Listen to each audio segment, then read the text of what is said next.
Pada tanggal 3 Oktober, datanglah di markas kita di Cijantung seorang agen polisi yang bernama Sukitman, diantarkan oleh perwira dari Kostrad, perwira Intel. Waktu itu untuk membantu saya mencari tempat yang diperkirakan dibunuhnya para pahlawan revolusi itu. Saya tanyakan pada dia, bagaimana saudara tahu? Dia ceritakan bahwa turut ditangkap pada waktu gerakan G30 SPKI ini menawan, kalau tidak salah, Jenderal Panjaitan. Dia turut ditangkap, ditahan, dibawa ke lubang buaya. Terus kamu tahu tempatnya? Ya. Kita bawa kemari, kemudian dia tunjukkan tempatnya itu kira-kira di sini, ini ada di pohon dulu, di bawah pohon. Lantas dari rumah yang ada di sebelah kanan kita ini, saudara Sukitman melihat keluarnya seorang dengan berpakaian militer, dengan pangkat brigadir jenderal. Matanya ditutup, di awal dibawa ke sebelah sana rumah. Setelah itu, saudara Sukitman mengatakan bahwa dia mendengar rentetan tembakan dan teriakan-teriakan orang yang menunjukkan rasa kegembiraan begitu. Lantas saya tanyakan, apakah semua para pahlawan revolusi itu dikubur di situ, di dalam sumur itu? Dia menjawab bahwa menurut anggota pemuda rakyat yang ada di sekitar sini, memang seluruh pahlawan revolusi itu berada di dalam sumur yang sama itu. Coba sekarang tunjukkan sumur itu ada di mana. Kita bergerak ke sana. Di sini dulu terdapat banyak pohon karet. Di sana sini ada gundukan-gundukan tanah sebagai bekas tempat tenda-tenda. Mungkin tempat Gerwani dulu. Setelah sampai di bawah pohon ini, maka saya tanyakan mana sumur yang kau maksudkan tadi. Dia lari ke sana kemari, jalan, cari. Katanya di sini, Pak. Akhirnya anak-anak memakai bayonet itu. Bayonet daripada pisau komando. Dipakai untuk mencari, seperti kita mencari ranjau. Ditusuklah tanah itu, mana yang keras, akhirnya ketemu yang lembek, dicari lagi, dan lama-lama dengan tangan digali, terus diketemukan tanda kuning, tanda hijau yang mereka pakai dulu sebagai tanda gerakan G30S itu. Digali lagi dengan tangan, diketemukan daun hijau. Nah, itulah asal mulanya lubang ini bisa diketemukan. Pada jam 11 malam, tanggal 3 itu, Mayor CI melaporkan kepada saya bahwa telah diketemukan satu kaki kelihatan menonjol ke atas.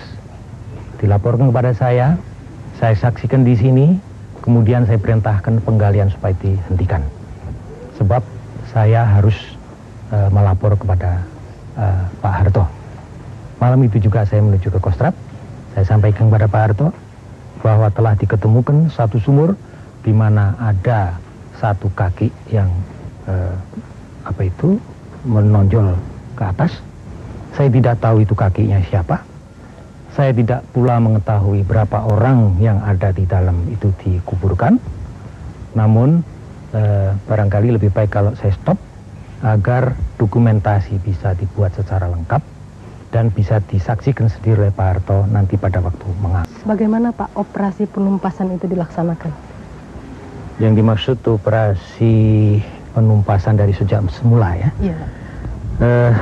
Dengan sendirinya saya akan membicarakan dulu kejadian di tanggal 1 Oktober itu.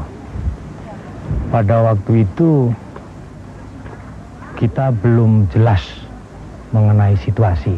Setelah menunggu beberapa waktu, kembalilah Kapten Daryono dari kota membawa berita bahwa benar Pak Harto sementara waktu mengoper pimpinan Angkatan Darat, dan agar menurut Jenderal Mursid waktu itu asisten operasi Kasat, agar saya secepatnya menemui Bapak Soeharto.